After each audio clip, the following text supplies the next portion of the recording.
রাজধানী ঢাকা সহ দেশের ১৫টি জেলায় দমকা হাওয়া সহ বৃষ্টি ও বজ্রবৃষ্টির পূর্বাভাস দিয়েছে আবহাওয়া অধিদপ্তর। আজ ২৮ মার্চ ভোর থেকে দুপুর পর্যন্ত সময়ের মধ্যে পশ্চিম বা উত্তর পশ্চিম দিক থেকে ঘন্টায় ৪৫ থেকে ৬০ কিলোমিটার বেগে ঝড়ো হাওয়া বয়ে যেতে পারে বলে জানানো হয়েছে। এই অবস্থায় সংশ্লিষ্ট এলাকার নদীবন্দরগুলোকে সতর্ক থাকতে ১ নম্বর সতর্ক সংকেত দেখাতে বলা হয়েছে।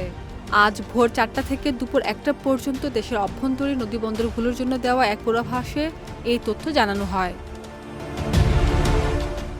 পূর্বাভাসে বলা হয়েছে, রাজশাহী, রংপুর, দিনাজপুর, পাবনা, বগুড়া, ঢাকা, টাঙ্গাইল, ময়মনসিংহ, যশোর, খুলনা, বরিশাল, পটুয়াখালী, কুমিল্লা ও সিলেট অঞ্চলের উপর দিয়ে পশ্চিম বা উত্তর পশ্চিম দিক থেকে ঘন্টায় ৪৫ থেকে ৬০ কিলোমিটার বেগে বৃষ্টি অথবা বজ্রসহ অস্থায়ীভাবে দমকা কিংবা ঝড়ো হাওয়া বয়ে যেতে পারে। এই পরিস্থিতিতে এসব এলাকার নদীবন্দরগুলোকে ১ নম্বর সতর্ক সংকেত দেখাতে বলা হয়েছে। খাদিজা নিপা, দেশ রূপান্তর।